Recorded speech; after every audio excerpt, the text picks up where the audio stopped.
ஒரு இடம் என்ன அப்படின்னா இந்த மாதிரி போடியம் தான். அம்மாவை பத்தி ரொம்ப அழகா சொன்னாரு. ஆசைப்பட்டு எதுவும் கேட்டதில்லை, அடம்பிடிச்சு எதுவும் வாங்கினதும் இல்லை. இதுதான் வேணும்னு அடம்பிடிச்சு கட்டின புருஷன்ட்டையும் கை நீட்டி நின்றதில்லை. பெத்த பிள்ளைகிட்டையும் கை கொடுத்து இதுதான் நீ போகணும், இப்படிதான் நீ இருக்கணும்னு அவளுக்குன்னு ஒரு அதிகாரம் போட்டதில்லை. ஆம்பளையா இருந்தாலும் அடிபணிஞ்சு போனாலும் 4 செவத்துக்குள்ள தான் வாழ்க்கை தான் அப்படின்னு நினைச்சவதான் அம்மா.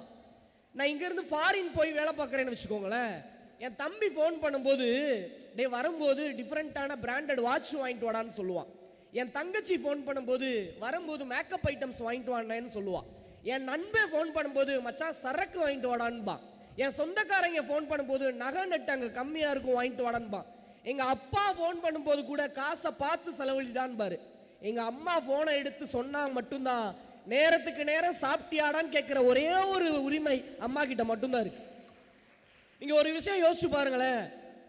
வீட்டில் முட்டை தோசை போட்டா தம்பி சாப்பிடுவான், காரப்பொடி தோசை போட்டா அக்கா சாப்பிடுவான், ஒரு பக்கம் வந்து நெய் போட்டா அப்பா சாப்பிடுவாரு. அதே தோசை ஹாட் பாக்ஸ்ல மீத இருந்தா மட்டும்தான் அம்மா சாப்பிடுவா. அப்படி உன்னதமான ஒரு தெய்வம் அம்மா மட்டும்தான். இன்னைக்கு அத்தனை மகன்களுக்கும் எங்களை மாதிரி அத்தனை ஆண் பிள்ளைகளுக்கும் மிகப்பெரிய ஒரு குலதெய்வம் அம்மா மட்டும்தாங்க. வீட்டில இருந்து வெளியில போகும்போது பெத்த அப்பா சொல்லுவாரு, டேய் இந்த ஊரு 4 விதமா உன்னை பேசுண்டா அப்படின்னு. பெத்த அப்பா சொல்லும் போது ஊரு 4 விதமா பேசுன்னு சொன்ன அந்த அப்பாவே அதட்டி என் பிள்ளைய பத்தி எனக்கு தெரியும்னு பிள்ளைக்கான மிகப்பெரிய அங்கீகார சான்றிதழ் கொடுக்கறது அம்மா மட்டும்தாங்க. மழை பெய்யுதுங்க, அப்பா திட்டுறாருங்க, ஏண்டாடே உனக்குலாம் அறிவு இருக்கா, மலையில நனையிறியேடான்னு.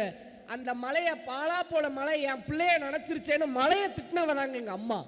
ரோட்ல கல்லு கிடந்துச்சுன்னா பாலா போன கல்லை எவன்டா ரோட்ல போட்டது, என் பிள்ளையோட காலை பதம் பார்த்துருச்சேன்னு கல்லை திட்டுறதாங்க எங்க அம்மா. இன்னைக்கு எங்களை மாதிரி அத்தனை இளைஞர்களும் லட்சமா சம்பாதிக்கிறோம், கோடியா சம்பாதிக்கிறோம். ஒரே ஒரு ஆசை சில இளைஞர்களுக்கு கிடைப்பதில்லை. எத்தனை லட்சத்துல போன் வாங்கினாலும் போன்ல அம்மா காலிங்னு எங்களால வர வைக்க முடியல அப்படின்னு ஒரு இளைஞன் ஒரு கவிதை எழுதுறா அப்படின்னா இதை விட அம்மாவை உயர்த்தி பேச யாராலும் முடியாது. அவன் இறுதியா இறைவன்ட்ட ஒரு கவிதை சொல்றான். என்ன தெரியுமா? இன்னைக்கு இங்க பார்த்துக்கிட்டு நான் பேசிட்டு இருக்கும்போது உங்க எல்லாரோட கண்ணில் கண்ணீர் வழிஞ்சுக்கிட்டே இருக்கு. அதற்கு மிகப்பெரிய காரணம் என்ன தெரியுமா? இறைவா எனக்கு ஒரு வரம் வேண்டும், அம்மாவை கைப்பிடித்து நான் ரோட்டில் நடக்க வேண்டும், ஆசைப்பட்டதை எல்லாம் கை நீட்டி வாங்க வேண்டும், அர்ச்சனை செய்யும் போது என் அம்மா பேரில் செய்ய வேண்டும், அடம் பிடிக்க வேண்டும், அவளோடு சண்டை போட வேண்டும், இவளை எனக்கு பிடித்திருக்கிறது என்று வருங்கால மனைவியை கை நீட்டி காட்ட வேண்டும். இது எல்லாத்தையும் எழுதிட்டு கடைசியா ஒரு வரி எழுதுறான். அதுதான் ரொம்ப உருக்கமான வரி. இப்படி ஒரு அம்மா எனக்கு ஒரு தடவையாவது என் வாழ்க்கையில் உயிரோடு வேண்டும்னு ஒருத்தவை கவிதை எழுதுறா அப்படின்னா இதை விட அம்மாவை பற்றி பெருமையாக பேச ஆண் பிள்ளைகளால் முடியாது. அப்படி அம்மாவாக, தங்கையாக, சகோதரியாக, தோழியாக, காதலியாக, மனைவியாக, சித்தியாக, பெரியம்மாவாக, அப்பத்தாவாக இன்றைக்கு நம்மை சுத்தி அத்தனை பெண் தெய்வங்களும் வாழ்ந்துகிட்டு இருக்குதுன்னா அது ஒற்றை வரியில் பெண்கள் அப்படின்ற அந்த 4 வார்த்தையில் அடங்கி இருக்கிற மிகப்பெரிய ஒரு உறவு.